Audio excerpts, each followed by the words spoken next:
Screenshot. Yeah, boy. Hey guys, hope you're having a fantastic day. One of my first videos to ever get a nice chunk of views was a top 5 tips and tricks video in 2021. Now I will be repeating that idea with some tips I've learned in Definitive Edition. New players and experienced players alike are always looking for something to improve their gameplay, or give them just a little extra advantage during combat and Outward. Here are 5 tips and tricks that should help you out as you either start or continue your journey through Outward.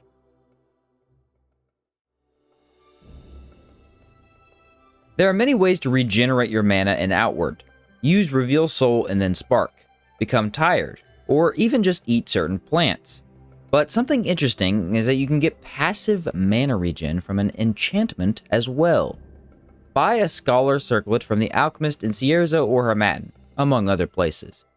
This helmet is one of the best starting helmets even without being enchanted.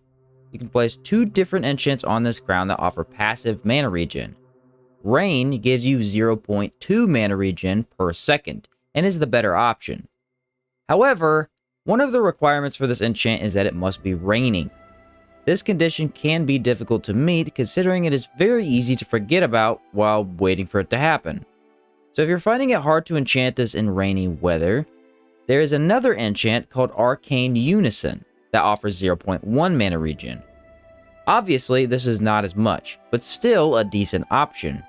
The great thing about this circlet is that it weighs only 1 weight. You can carry it around in your pocket and throw it on after a fight. Then, after the next battle comes around, you will have at least some mana to buff or apply something else. This does require you to actively switch helmets, and if you're wearing something heavy like plate armor, it will be hard to do. It's another option though, and could be great for those adventurers who are always running low on mana potions and star mushrooms.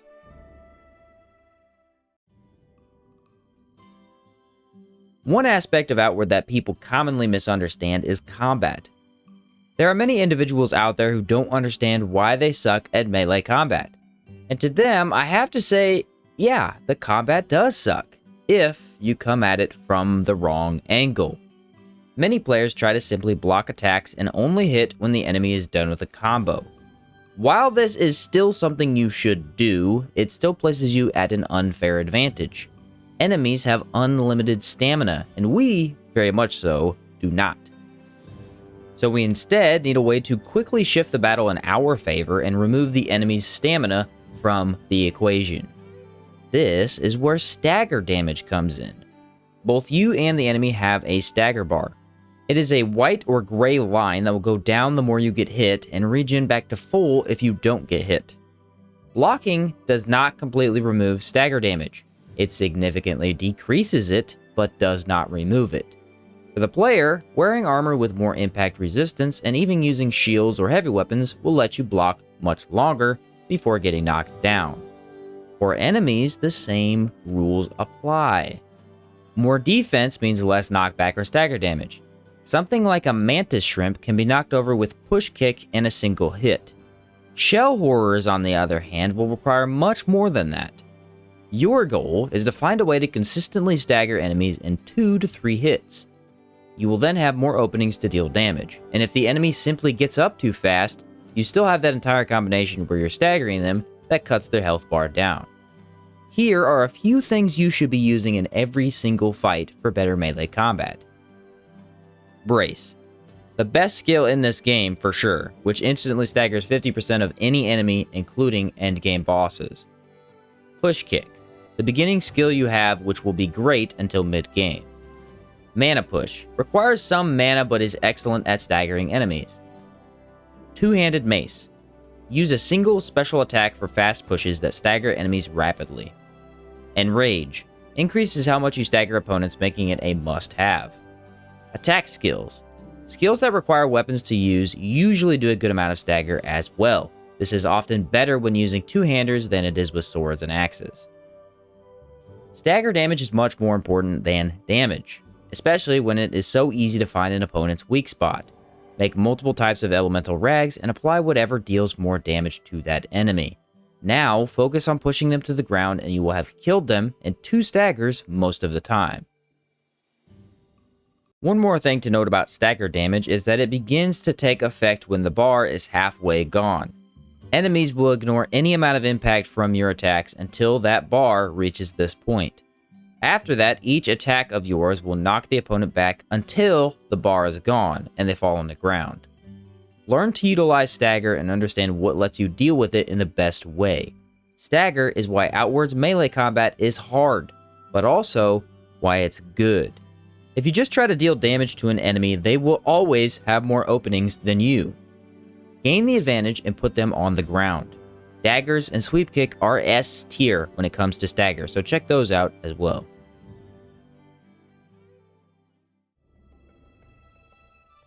After creating a new character and entering town, you can talk to a warrior known as Burac. He can offer you a free skill for whatever weapon you have equipped. Bow gives Evasion Shot, Mace gives Mace Infusion, and Halberd offers Moonswipe. Your choice here will significantly increase how well you can deal with things in the early game. However, your choice here also doesn't matter. Every one of these free skills can be learned somewhere else. Check towns for the teachers of each particular skill, and they can be found in inns or even the slums of Levant. So don't feel like you can't try something and switch later. I prefer to take Moonswipe with a Halberd, as it's one of the most consistent skills based on good damage, and buffing is a piece of cake. Other good options are Mace Infusion with a Mace, and Knuckles for Enrage. I was just recently told, however, that you should never take the two-handed sword skill for free. This is because the teacher who helps you learn it for 50 silver is Burac himself. Instead, craft Cloth Knuckles and learn Enrage. Afterwards, buy the Pommel Counter skill from him. This gives Enrage right off the bat, that I already mentioned is amazing for impact. Have that active, and Push Kick alone staggers tons of enemies. Another reason to do this is because Pommel Counter is a counter skill, meaning you have to block an attack with it for any damage to take place. This skill is amazing, but very difficult to get a feel for. Counters are more skill-based than any other mechanic in Outward because you need to see an attack coming, and every enemy has different attack patterns. Having both this and Enrage at the start will let you get used to the skill without severely decreasing your arsenal near the early part of the game. Kind of a minor thing here, but very useful if you ever want to become a giant sword-wielding barbarian.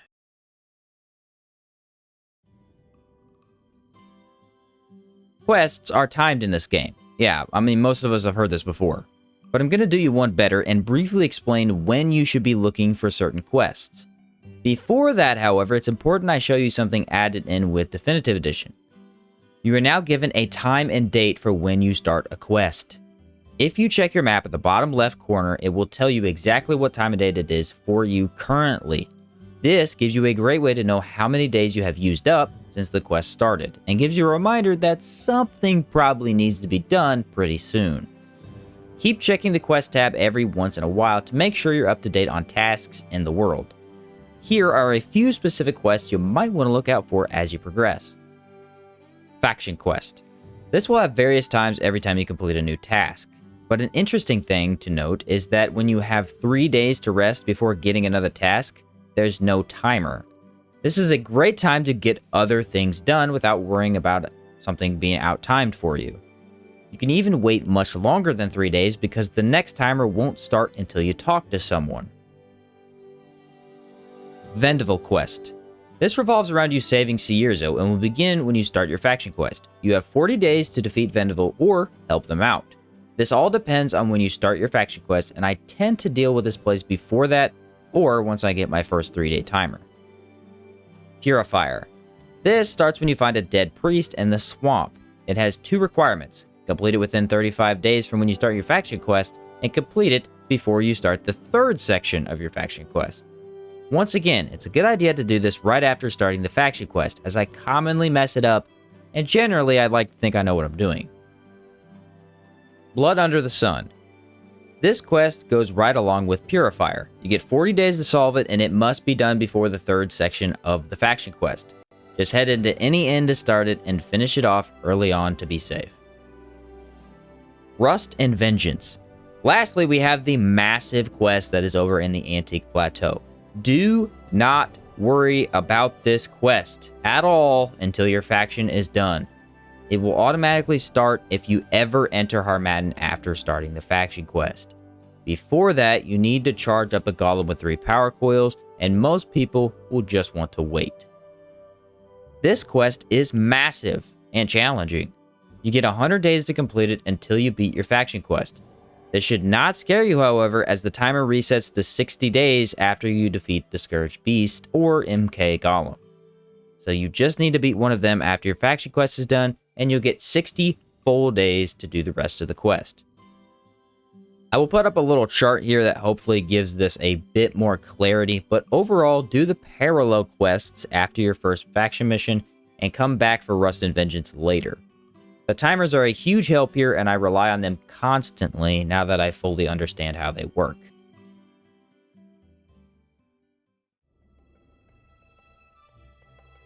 This might sound dumb at first, but trust me, towns offer much more than you think.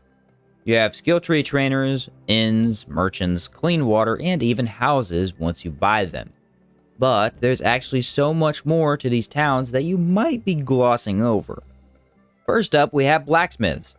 Every town's blacksmith can provide you with unique armor sets from different materials. Collect these and pay up some money, and each set offers something extremely valuable.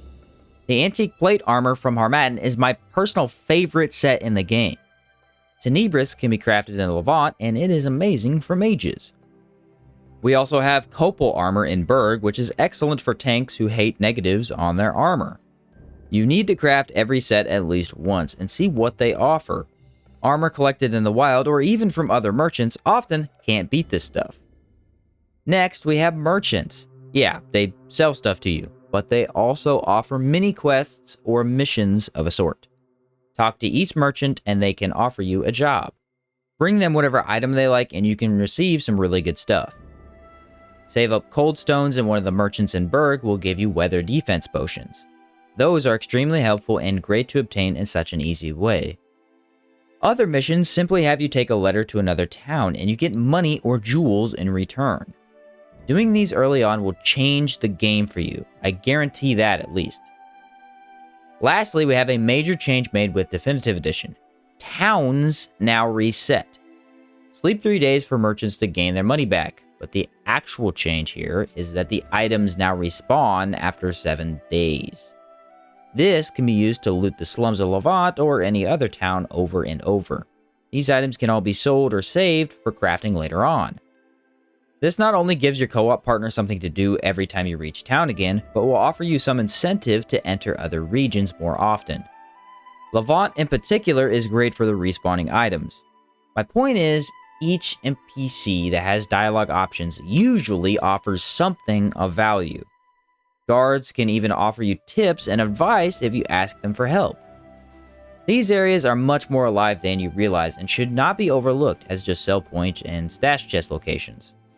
Take a look around and find something you can use over and over to get money quickly and build up a good potion supply. So there it is, ladies and gentlemen, my official top 5 tips and tricks for Outward Definitive Edition. Not only are they great for new players, but more experienced veterans can increase their efficiency in the game by taking notice of them. Outward is an RPG, a survival game, and highly focused on preparation. This makes it difficult when you don't know how different enemies attack, which bosses deal what damage type, and even when to go complete certain tasks. But as you learn more and more about the world around you, things start to click. And that is when the true journey begins. Go from an outward noob to an epic build crafter. And maybe these tips will help you get there. Thanks for watching, and I will catch you next time.